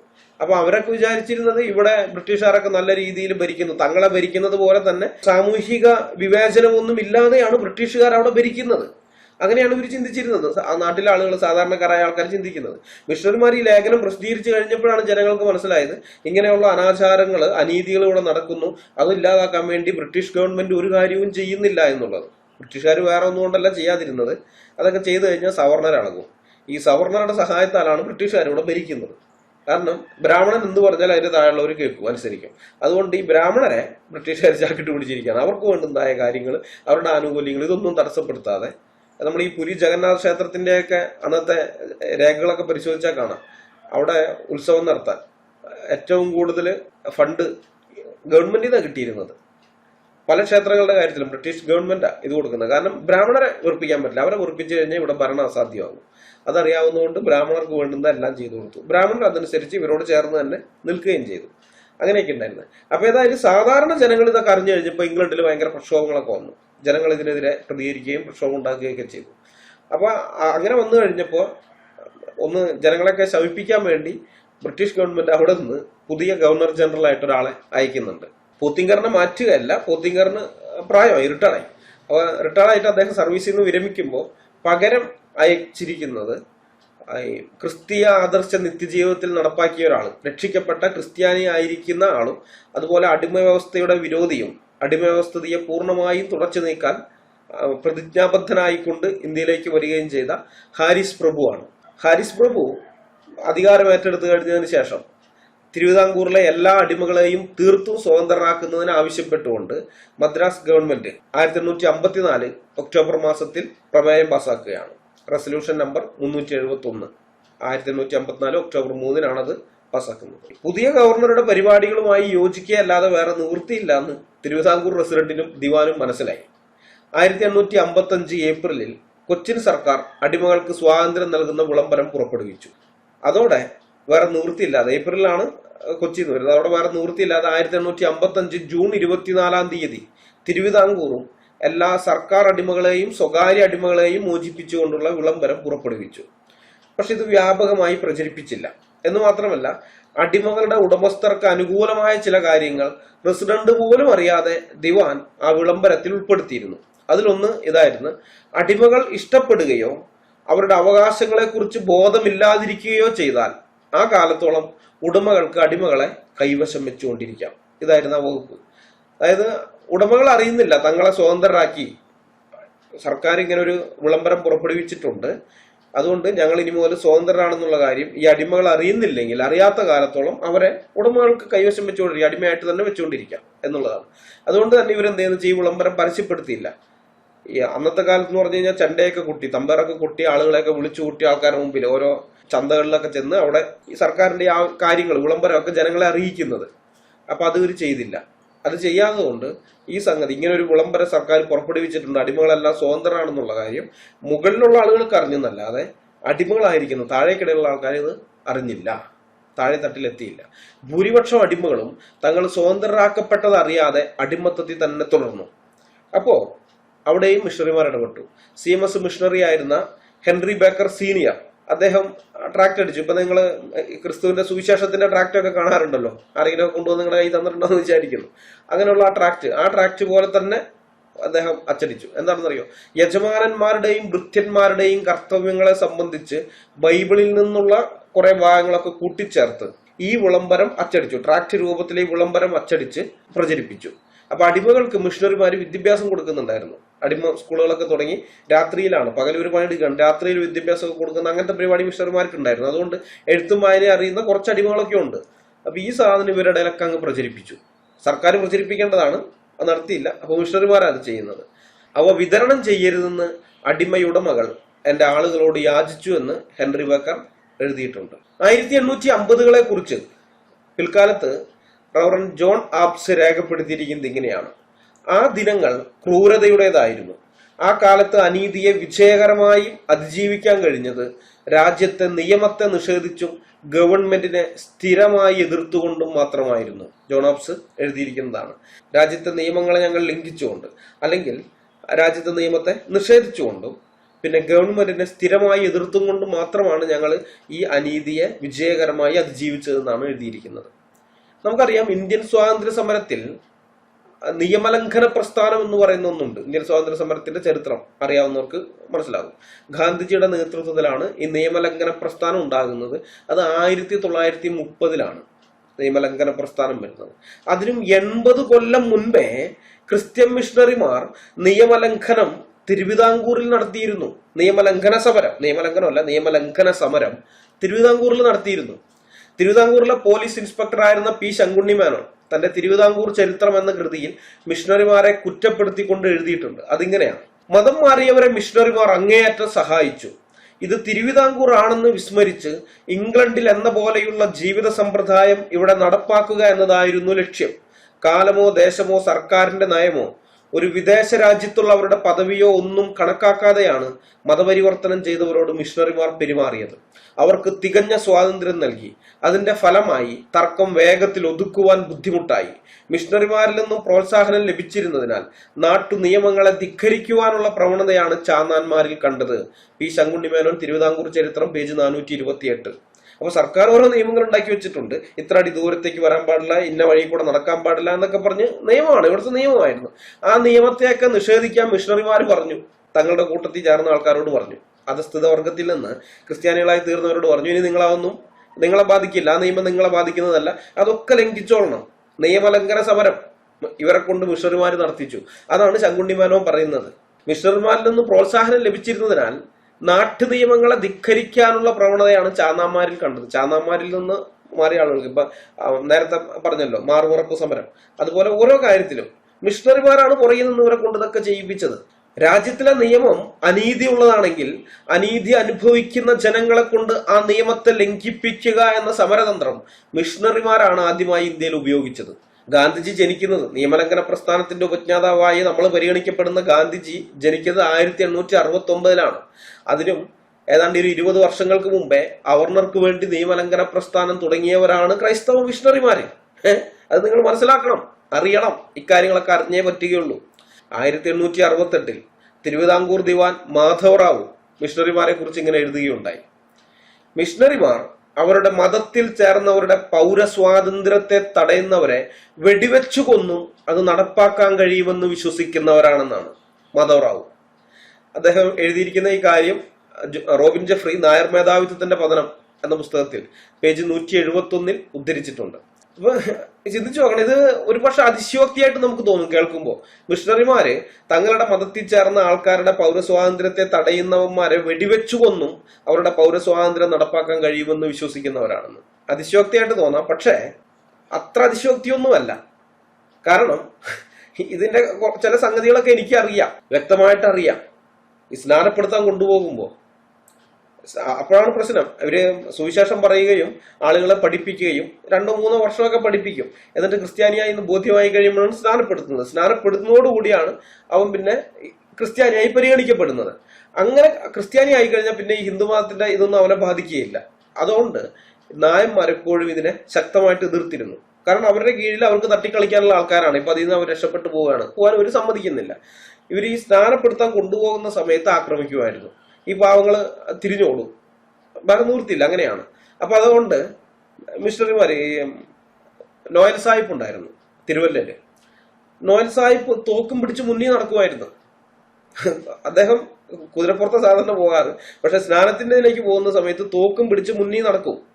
ബാക്കിയുള്ളവർ പുറകെ വരും, ആരും മിണ്ടുകയില്ല. ഇയാൾ വെടിവെക്കുന്നവർക്കറിയാം, തടയാൻ വന്നാൽ വെടിവെക്കും. അതറിയാവുന്നതുകൊണ്ട് ആരും ഇതാക്കുകയില്ല. അയാൾ സ്നാനപ്പെടുത്തിയിട്ട് അവരെ തിരിച്ചു കൊണ്ടുപോകും. അങ്ങനെയൊക്കെ ചെയ്തിട്ടുണ്ട്. അതിന്റെയൊക്കെ അടിസ്ഥാനത്തിലാണ് മാധവ് റാവു ഇങ്ങനെ ഈ പറഞ്ഞത്. അതിശയോക്തി എന്ന് പറയാനൊന്നും പറ്റുകയില്ല. ഒരാൾ ക്രിസ്ത്യാനിയായി തീർന്നാൽ അവന്റെ പൗരസ്വാതന്ത്ര്യം സംരക്ഷിക്കാൻ മിഷണറിമാർ ഏതറ്റം വരെയും പോകുമായിരുന്നു എന്നുള്ളതിന് ഒരു സംശയവുമില്ല. രാജ്യത്തിന്റെ നിയമങ്ങളിൽ മിഷണറിമാർ ഇടപെടുന്നത് കൊണ്ട് വളരെയധികം എതിർപ്പുകൾ അവർക്ക് നേരിടേണ്ടി വന്നിരുന്നു. ഇവർ മതപ്രചാരണത്തിന് വേണ്ടി വന്നവരല്ല, രാഷ്ട്രീയ പ്രവർത്തനത്തിന് വേണ്ടി വന്നവരാണെന്നായിരുന്നു ഒരു പ്രചരണം. ഇവരുടെ ലക്ഷ്യം മതം മാറ്റമല്ല, രാഷ്ട്രീയമാണ്. ഇവിടുത്തെ അധികാരം മാറ്റി, വിപ്ലവം ഉണ്ടാക്കിയ അധികാരത്തെ, ഈ ഭരണവർഗത്തെ മാറ്റി വേറെ ആൾക്കാരോട് അധികാരത്തിലേക്ക് കൊണ്ടുവരിക. കാരണം ഇത് ബ്രിട്ടീഷ് ഇന്ത്യയുടെ ഭാഗമല്ലല്ലോ, നാട്ടുരാജ്യമല്ലേ. അപ്പൊ ഈ നാട്ടുരാജ്യത്തിലെ ഭരണം മാറ്റുക എന്നൊക്കെ പറഞ്ഞുകൊണ്ട് ഇവർക്കെതിരെ കുറെ ആരോപണങ്ങൾ വന്നിരുന്നു. തിരുവിതാംകൂറിലേക്ക് വന്ന 3ാമത്തെ മെഡിക്കൽ മിഷണറി ആയിരുന്ന ഡോക്ടർ ചാൾസ് ലെറ്റിച്ച് തന്റെ സ്നേഹിതനായ ജോൺ കോക്സ് എന്ന മിഷണറിക്ക് എഴുതിയ കത്തിൽ ഈ ആരോപണത്തിന് ഇങ്ങനെ മറുപടി കൊടുത്തിട്ടുണ്ട്. രാഷ്ട്രീയക്കാരായ മിഷണറിമാർ അഥവാ പൊളിറ്റിക്കൽ മിഷണറിമാർ എന്ന് വിളിക്കപ്പെടുന്നതിനെ അത്രയധികം ഭയപ്പെടേണ്ടതാണെന്ന് ഞാൻ കരുതുന്നില്ല. മനുഷ്യരെന്ന നിലയ്ക്കും ഒട്ടും കുറയാതെ ക്രിസ്ത്യാനികളും ക്രിസ്ത്യൻ പുരോഹിതരും എന്ന നിലയ്ക്കും പെരുകിക്കൂടിയ അഴിമതിക്കും മർദ്ദനത്തിനുമെതിരായി പ്രതിഷേധിക്കാൻ നാം പ്രതിജ്ഞാബദ്ധരാണ്. 1854 ഏപ്രിൽ 7-ാം തീയതിയാണ് ഈ കത്ത് എഴുതിയിരിക്കുന്നത്. ഇന്നത്തെ ക്രിസ്ത്യാനികൾക്ക് ഇത് മനസ്സിലാക്കാൻ കുറച്ച് പ്രയാസമാണ്. നമ്മൾ ഇന്ന് മനസ്സിലാക്കി വച്ചിരിക്കുന്ന ആത്മീയതയുടെ അളവുകോല് വെച്ചുകൊണ്ട് അളന്നാൽ ചിലപ്പോൾ ഈ മിഷണറിമാര് ആത്മീയരേ അല്ല, അല്ലെങ്കിൽ ക്രിസ്ത്യാനികളെ അല്ല എന്ന് തോന്നിപ്പോകും. കാരണം സുവിശേഷം അറിയിക്കാൻ പോയാൽ സുവിശേഷം അറിയിച്ചാൽ പോരെ, എന്തിനാണ് ആ രാജ്യത്തെ രാഷ്ട്രീയ കാര്യങ്ങളിൽ ഇടപെടുന്നത്? ഇതായിരിക്കും ഇന്നത്തെ അമിത ആത്മീയവാദികൾ ചോദിക്കുക. എന്നാൽ ബൈബിൾ പരിശോധിച്ചാൽ നമുക്ക് മനസ്സിലാക്കാൻ കഴിയുന്ന ഒരു കാര്യമുണ്ട്. യഹോവയായ ദൈവം നീതിയും ന്യായവുമുള്ള ദൈവമാണ്. ഇസ്രായേലിനകത്ത് ദരിദ്രരായ ജനങ്ങൾക്ക് അനീതിയും അന്യായവും അനുഭവിക്കേണ്ടി വന്ന സന്ദർഭങ്ങളിലെല്ലാം ദൈവം തന്റെ പ്രവാചകന്മാരിലൂടെ ആ അനീതിക്കും അന്യായത്തിനുമെതിരെ സംസാരിക്കുന്നുണ്ട്. യെശയ്യാവ് മുതൽ മലാഖി വരെയുള്ള പ്രവാചക പുസ്തകങ്ങളിൽ യോനായുടെ പുസ്തകം ഒഴികെയുള്ള എല്ലാ പുസ്തകങ്ങളിലും നിങ്ങൾക്കത് കാണാൻ സാധിക്കും. അതറിയാവുന്നത് കൊണ്ടാണ് ഇന്ത്യയിലേക്ക് വന്ന ക്രിസ്ത്യൻ മിഷണറിമാര് അവരുടെ മുമ്പിൽ കണ്ട അന്യായങ്ങൾക്കെതിരെ ഒരു മടിയുമില്ലാതെ പ്രതികരിച്ചത്. ഇത് കേൾക്കുമ്പോൾ ഒരുപക്ഷെ നിങ്ങൾ ചിന്തിച്ചേക്കാം, ഇത് കേരളത്തിലെ മാത്രം കാര്യമല്ലേ? കാരണം ഇത്ര നേരം ഞാൻ തെളിവ് വന്നത് കേരളത്തിലെ സംഭവങ്ങളാണല്ലോ. കേരളത്തിലെ അവർണ ജനവിഭാഗങ്ങളുടെ സ്വാതന്ത്ര്യത്തിന് വേണ്ടി മിഷണറിമാര് ചെയ്ത കാര്യങ്ങൾ വെച്ച് ഇന്ത്യയിലെ മറ്റിടങ്ങളിലെ അവർണരുടെ സ്വാതന്ത്ര്യ പോരാട്ടം മിഷണറിമാർ നടത്തിയെന്ന് പറയാൻ പറ്റുമോ എന്ന് ഒരുപക്ഷെ സംശയം തോന്നാം. ഇന്ത്യയിലെ എല്ലാ സംസ്ഥാനങ്ങളിലെയും അവർണരുടെ സ്വാതന്ത്ര്യ പോരാട്ടത്തിന് ആരംഭം കുറിച്ചത് ക്രിസ്ത്യൻ മിഷണറിമാർ തന്നെയായിരുന്നു എന്ന് ചരിത്രം പരിശോധിച്ചാൽ അറിയാൻ പറ്റും. വിശദമായി പറയാൻ നിർവാഹമില്ലാത്തതുകൊണ്ട് ഒരൊറ്റ സംഗതിയിൽ ഞാൻ അതൊന്ന് ഒതുക്കാം. 18ഉം 19ഉം നൂറ്റാണ്ടുകളിലെ മഹാരാഷ്ട്രയെക്കുറിച്ച് JR ഷിൻഡെ എഴുതിയിരിക്കുന്ന ഒരു പുസ്തകമുണ്ട്. Dynamics of cultural revolution 19th century Maharashtra എന്നാണ് ആ പുസ്തകത്തിന്റെ പേര്. ഇന്ത്യയിലെ മറ്റ് സംസ്ഥാനങ്ങളിലെ പോലെ മഹാരാഷ്ട്രയിലും ഹിന്ദുമതത്തിൽ മാറ്റം കൊണ്ടുവരുന്നതിന് പ്രേരക ശക്തിയായി നിന്നത് മിഷണറിമാരായിരുന്നു എന്ന് ആ പുസ്തകത്തിൽ തെളിവുകൾ നിരത്തി ഷിൻഡെ പറയുന്നുണ്ട്. ആ ഭാഗം മാത്രം ഞാനൊന്ന് വായിക്കാം. ഈ സാഹചര്യത്തിന്റെ മറ്റൊരു മാനം ക്രിസ്തീയ മിഷണറിമാരുടെ കഠിനാധ്വാനമായിരുന്നു. അവർ സ്കൂളുകൾ, ആശുപത്രികൾ, കുഷ്ഠരോഗാശുപത്രികൾ തുറന്നു. പ്രദേശത്തിന്റെ ഓരോ മുക്കിലും മൂലയിലും സഞ്ചരിച്ച് ക്രിസ്തീയത പ്രദർശിപ്പിക്കാനായി പ്രഭാഷണങ്ങൾ നടത്തി. ഹിന്ദുമതത്തിന്റെ ജനാധിപത്യവും യുക്തിവിരുദ്ധവുമായ വശങ്ങളും ജാതി വ്യവസ്ഥയുടെ അസമത്വവും അവർ വിമർശിച്ചു. വിദ്യാഭ്യാസമുള്ള ആളുകൾ വ്യക്തിപരമായും വിദ്യാഭ്യാസമില്ലാത്ത മഹർ, മാൻസ്, ആദിവാസികൾ തുടങ്ങിയ ജനവിഭാഗങ്ങൾ കൂട്ടം കൂട്ടമായും ക്രിസ്തുമതം സ്വീകരിച്ചു തുടങ്ങി. അതിനാൽ മഹാരാഷ്ട്രയിലെ ഹിന്ദുമത പരിഷ്കർത്താക്കൾ ഇന്ത്യയിലെ മറ്റു സംസ്ഥാനങ്ങളിൽ എന്നതുപോലെ, പ്രത്യേകം ശ്രദ്ധിക്കണം, ഇന്ത്യയിലെ മറ്റു സംസ്ഥാനങ്ങളിൽ എന്നതുപോലെ ഹിന്ദുമതത്തിലും സാമൂഹിക സ്ഥാപനങ്ങളിലും പരിഷ്കൃത പ്രഭാഷണങ്ങൾ ആരംഭിച്ചു. പൂർണ്ണമായി വിഘടിച്ചു നിൽക്കുന്ന ഹിന്ദുമതത്തെ രക്ഷിക്കാൻ വേണ്ടി J R. Shinde, dynamics of cultural revolution 19th century Maharashtra, page 52-53. നിങ്ങൾക്ക് മനസ്സിലായല്ലോ, ഹിന്ദുമതത്തിനകത്ത് സാമൂഹ്യ പരിഷ്കർത്താക്കൾ ഉണ്ടാകാൻ തന്നെ കാരണം ക്രിസ്ത്യൻ മിഷണറിമാരാണ്. അവരുടെ പ്രവർത്തനങ്ങളെ, ക്രിസ്ത്യൻ മിഷണറിമാരുടെ പ്രവർത്തനങ്ങളെ പ്രതിരോധിക്കാൻ വേണ്ടിയാണ് ജാതി വ്യത്യാസം വെടിഞ്ഞ് ഹിന്ദുക്കളെല്ലാം ഒന്നിച്ചു നിൽക്കണമെന്ന് ഹിന്ദുക്കളിൽ ചിലർക്ക് തോന്നിയത്. അതിനു മുമ്പ് മുസ്ലിം ഭരണത്തിൽ ധാരാളം ഹിന്ദുക്കൾ കൊല്ലപ്പെട്ടിരുന്ന കാലത്ത് പോലും ജാതീയത വെടിഞ്ഞ് ഹിന്ദുക്കളെല്ലാം ഐക്യത്തോടെ നിൽക്കണമെന്ന് പറയാൻ ഒരുത്തനുമില്ലായിരുന്നു എന്നോർക്കണം. ഇത് പ്രത്യേകം ശ്രദ്ധിക്കേണ്ട കാര്യമാണ്. കാരണം ഈ അവർണ ജനവിഭാഗങ്ങൾ കൊല്ലപ്പെടുന്നതിൽ സവർണ ഹിന്ദുക്കൾക്ക് യാതൊരു പ്രശ്നവുമില്ല, ഒരു പ്രശ്നവുമില്ല. എന്നാൽ അതേ അവർണർ ഹിന്ദുമതം ഉപേക്ഷിച്ച് വേറെ വല്ല മതത്തിലും ചേരുമെന്ന് കണ്ടാൽ, അഥവാ തങ്ങളുടെ അധീനതയിൽ നിന്ന് അവർ രക്ഷപ്പെട്ടു പോകുമെന്ന് കണ്ടാൽ ഇവരപ്പം ഇറങ്ങും. വിശാല ഹിന്ദു ഐക്യമെന്നും നമ്പൂരി മുതൽ നായാടി വരെ എന്നൊക്കെയുള്ള ഓരോരോ ഉഡായിപ്പുകളും കൊണ്ട്. ഇതൊക്കെ കേൾക്കുമ്പോൾ ചരിത്രബോധമില്ലാത്ത അവർണന് സന്തോഷമാകും. അവൻ പിന്നെ തമ്പ്രാന് ജയ് വിളിച്ചു നടക്കും. അതാണ് ഇവിടെ നടക്കുന്നത്, വർഷങ്ങളായി നടന്നുകൊണ്ടിരിക്കുന്നത് അതാണ്. അപ്പൊ മുഹമ്മദ് കുട്ടിക്ക് കാര്യം മനസ്സിലായി കാണുമെന്ന് വിചാരിക്കുന്നു. ഇന്ത്യൻ സ്വാതന്ത്ര്യ സമരത്തിന്റെ ചരിത്രം നോക്കിയാൽ മുഖ്യധാര സ്വാതന്ത്ര്യ സമരം അഥവാ ഇന്ത്യൻ ദേശീയതയ്ക്ക് വേണ്ടിയുള്ള ഒരു സമരമുണ്ട്. അത് വെറും 190 വർഷത്തെ അടിമത്തത്തിൽ നിന്ന് സ്വാതന്ത്ര്യം നേടാൻ വേണ്ടിയുള്ളതായിരുന്നു. എന്നാൽ 1.5 സഹസ്രാബ്ദത്തിലധികം കാലം നീണ്ട അടിമത്തത്തിൽ നിന്ന് രക്ഷപ്പെടാൻ പോലും അശക്തരായ ഒരു സമൂഹം ഇന്ത്യയിൽ ഉണ്ടായിരുന്നു. രക്ഷപ്പെടാൻ അവർക്ക് സാധിക്കുമായിരുന്നില്ല. രക്ഷപ്പെടാൻ പറ്റാത്ത വിധം അന്ധവിശ്വാസങ്ങളാൽ അവരെ ബന്ധിച്ചു നിർത്തിയിരിക്കുകയായിരുന്നു. പുനർജന്മത്തിന്റെയും മറ്റു പല അന്ധവിശ്വാസങ്ങളുടെയും പേരിൽ അവരെ ഭയപ്പെടുത്തി അടിമത്തത്തിൽ തന്നെ നിലനിർത്തിയിരിക്കുകയായിരുന്നു. കഴിഞ്ഞ ജന്മത്തിലെ പാപം കൊണ്ടാണ് നീ ഈ ജന്മത്തിൽ ഇതൊക്കെ അനുഭവിക്കേണ്ടി വരുന്നത്.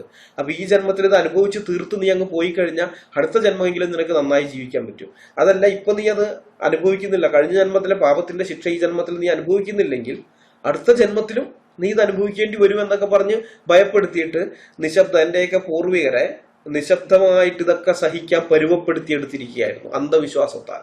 ആ അന്ധവിശ്വാസത്തിൽ നിന്ന്, ആ അന്ധകാരത്തിൽ നിന്ന് എന്റെയൊക്കെ പൂർവികരെ വെളിച്ചത്തിലേക്ക് കൊണ്ടുവന്നത്, സ്വാതന്ത്ര്യത്തിലേക്ക് കൊണ്ടുവന്നതിന് ആരംഭം കുറിച്ചത് മിഷണറിമാരാണ്, നേതൃത്വം വഹിച്ചതും മിഷണറിമാരാണ്. അതൊക്കെ കഴിഞ്ഞ് 2-3 തലമുറയൊക്കെ കഴിഞ്ഞ് 4ാമത്തെ തലമുറയിലേക്കൊക്കെ എത്തുമ്പോഴാണ് അയ്യങ്കാളി ആയാലും പൽപ്പു ആയാലും, നാരായണഗുരുവിനൊന്നും ഞാൻ ആ കൂട്ടത്തിൽ പെടുത്തുന്നില്ല, പൽപ്പു ആയാലും അതല്ലെങ്കിൽ അതുപോലെയുള്ള ആളുകളൊക്കെ ആയാലും വരുന്നത്. മനസ്സിലായ? നാരായണഗുരുവിനെ പെടുത്തുന്നില്ല എന്ന് പറഞ്ഞത് പുള്ളി ഇവരെയൊക്കെ വീണ്ടും ഈ ഹിന്ദു മതം എന്ന് പറയുന്ന ആലയെ തന്നെ കൊണ്ടുകെട്ടാനാണ് ശ്രമിച്ചത്. വേറെ ഒന്നുമില്ല. പൽപ്പുവൊക്കെ അങ്ങനെയല്ല. പൽപ്പുവൊക്കെ ശക്തമായി തന്നെ നിലപാടുകൾ എടുത്തിട്ടുള്ള ആളാണ്. ഇദ്ദേഹം അങ്ങനെയല്ല. ഇദ്ദേഹം ക്ഷേത്രങ്ങളൊക്കെ പണിതുകൊണ്ടിരുന്നത്. അയ്യങ്കാളിനെ ഞാൻ ബഹുമാനിക്കുന്നതിന്റെ കാരണം അദ്ദേഹം ക്ഷേത്രം പണിയാനല്ല നിന്നത്, സ്കൂളുകളാണ് പണിതത്. മനസ്സിലായോ? സ്കൂളുകൾ പണിതു, ക്ഷേത്രം പണിയാൻ നിന്നില്ല. കാരണം ഇതിൽ നിന്ന് രക്ഷപ്പെട്ടു പോരണമെങ്കിൽ വിദ്യാഭ്യാസം വേണമെന്ന് അദ്ദേഹത്തിന് എഴുത്തുമാനെ അറിയില്ലായിരുന്നു. അയ്യങ്കാളിക്ക് വിദ്യാഭ്യാസം ലഭിച്ചിരുന്നില്ല. പക്ഷെ എന്നിട്ട് പോലും അദ്ദേഹത്തിന് അറിയാമായിരുന്നു ഇത് രക്ഷപ്പെടണമെങ്കിൽ വിദ്യാഭ്യാസമാണ് വേണ്ടതെന്ന്. നാരായണഗുരുവിന് ആ ബോധം ഉണ്ടായിരുന്നില്ല. അദ്ദേഹം ഇവരെ ഓരോ ഇടങ്ങളിൽ പോയിട്ട് പ്രതിഷ്ഠകൾ നടത്തി അമ്പലങ്ങൾ ഉണ്ടാക്കിയിട്ട് അതിൻ്റെ അകത്ത് തന്നെ തളച്ചിടാനാണ് യഥാർത്ഥത്തിൽ ശ്രമിച്ചിട്ടുള്ളത്. അതുകൊണ്ടാണ് ഞാൻ അദ്ദേഹത്തെ ആ കൂട്ടത്തിൽ പെടുത്തില്ല എന്ന് പറഞ്ഞത്. പക്ഷെ അവർ പോലും വരുന്നത് 2-3 തലമുറയൊക്കെ കഴിഞ്ഞിട്ടാണ്. അത് കഴിഞ്ഞിട്ടാണ് അവരൊക്കെ നേതൃത്വത്തിൽ വരുന്നത്. ആദ്യകാലത്ത് ഈ അവർണരുടെ ഇടയിൽ നിന്ന് തന്നെ നേതൃത്വത്തിലേക്ക് വരാൻ പറ്റിയ ആരും ഉണ്ടായിരുന്നില്ല. കാരണം നൂറ്റാണ്ടുകളായിട്ട് അങ്ങനെ അടിച്ചമർത്തപ്പെട്ട് കിടക്കുന്നവരാണ്. അതുകൊണ്ടാണ് മിഷണറിമാർ നേതൃത്വം ഏറ്റെടുത്തത്. അതിനവർ ധാരാളം കുറ്റപ്പെടുത്തലുകൾ, അപവാദങ്ങളൊക്കെ കേൾക്കേണ്ടി വന്നു. പൊളിറ്റിക്കൽ മിഷണറിമാരെന്നൊക്കെയുള്ള നിന്ദയും അപമാനമൊക്കെ സഹിക്കേണ്ടിയൊക്കെ വന്നതാണ്. പിന്നെ ഇതിൽ നിന്ന് ആളുകൾ നേതൃത്വ സ്ഥാനത്തേക്ക് വരാൻ യോഗ്യരായി എന്ന് കണ്ടു കഴിഞ്ഞപ്പോൾ അവർക്ക് നേതൃസ്ഥാനത്തിലേക്ക് അവരെ വിട്ടുകൊടുത്തിട്ട് മിഷണറിമാർ പുറകെ നിന്ന് പിന്നീട് പ്രവർത്തിക്കുകയാണ് ഉണ്ടായത്. ഇതൊക്കെയാണ് ചരിത്രം. മനസ്സിലായ? അപ്പൊ ഇവിടെ ഉണ്ടായിരുന്ന ഈ അന്ധവിശ്വാസത്താൽ ഇവരെ ബന്ധിച്ചു നിർത്തിയിരിക്കുന്ന ഈ സമൂഹത്തിന് അവരുടെ സ്വാതന്ത്ര്യ പോരാട്ടത്തിന്റെ ആരംഭം കുറിച്ചതും അതിന്റെ നേതൃത്വം ഏറ്റെടുത്തതും ഒക്കെ ക്രിസ്ത്യാനികളായിരുന്നു, മിഷണറിമാരായിരുന്നു എന്ന് മുഹമ്മദ് കുട്ടിക്ക് ഇപ്പൊ മനസ്സിലായി കാണുമല്ലോ, അല്ലേ? മുഹമ്മദ് കുട്ടി ഉദ്ദേശിച്ച ഇന്ത്യൻ ദേശീയ സ്വാതന്ത്ര്യ സമരം അത് വേറെയാണ്. മുഹമ്മദ് കുട്ടി ആ ചോദ്യത്തിൽ ഉദ്ദേശിച്ചിരിക്കുന്നത് ഈ മുഖ്യധാര സ്വാതന്ത്ര്യ സമരത്തിൽ പങ്കെടുത്ത ക്രിസ്ത്യാനികളെയാണ്. അതിനെക്കുറിച്ച് ദൈവം അനുവദിച്ചു കഴിഞ്ഞാൽ അടുത്ത വീഡിയോയിൽ പറയാം. അതിന്റെ അകത്തും ക്രൈസ്തവരുടെ പങ്കാളിത്തമുണ്ട്. പങ്കാളിത്തം എന്ന് പറഞ്ഞു കഴിഞ്ഞാൽ പുറകീന്ന് കുത്താൻ വേണ്ടിയല്ല ക്രിസ്ത്യാനികൾ ഇതിനകത്ത് പങ്കെടുത്തത്. ഇവിടെയുള്ള ജനങ്ങളെ പുറകിന്ന് കുട്ടി സ്വന്തമായി ഒരു മതരാജ്യം നേടിയെടുക്കാമെന്നുള്ള ഗൂഢലക്ഷ്യത്തോടുകൂടെ ഒരു അജണ്ടയോടുകൂടിയല്ല അവർ സ്വാതന്ത്ര്യ സമരത്തിൽ പങ്കെടുത്തത്. അവർ സ്വാതന്ത്ര്യ സമരത്തിൽ പങ്കെടുത്തത് വിദേശികളായ ബ്രിട്ടീഷുകാർ ഇവിടുന്ന് ഓടിപ്പോകണം എന്നുള്ള ഉന്നതമായ ലക്ഷ്യത്തോടു കൂടെ തന്നെയാണ്. അല്ലാതെ സ്വന്തമായിട്ട് ഒരു പഞ്ചായത്തെങ്കിലും ഞങ്ങളുടെ മതാടിസ്ഥാനത്തിലൊരു പഞ്ചായത്തെങ്കിലും ഞങ്ങൾക്ക് വേണമെന്നുള്ള ചിന്തയിലൊന്നുമല്ല. അങ്ങനെയൊന്നും അവർ നേടിയെടുത്തിട്ടുമില്ല. അതൊക്കെ നേടിയെടുത്തുള്ളത് മുഹമ്മദ് കുട്ടിയുടെ ആൾക്കാരാണ്. ഏതായാലും ക്രൈസ്തവര് ആ സ്വാതന്ത്ര്യ സമരത്തിൽ പങ്കെടുത്ത ചരിത്രം അടുത്ത വീഡിയോയിൽ ദൈവം അനുവദിച്ച വിശദീകരിക്കുന്നതാണ്. ഈ വീഡിയോ ഞാൻ ഇവിടെ അവസാനിപ്പിക്കുകയാണ്. അടുത്ത വീഡിയോയുമായി വരുന്നത് വരെ കർത്താവായ യേശുക്രിസ്തു നമ്മളെല്ലാവരെയും കാത്തു സൂക്ഷിക്കുമാറാകട്ടെ. അവിടുത്തെ വിലയേറിയ നാമം മാത്രം എന്നും എന്നേക്കും വാഴ്ത്തപ്പെടട്ടെ. ആമേൻ.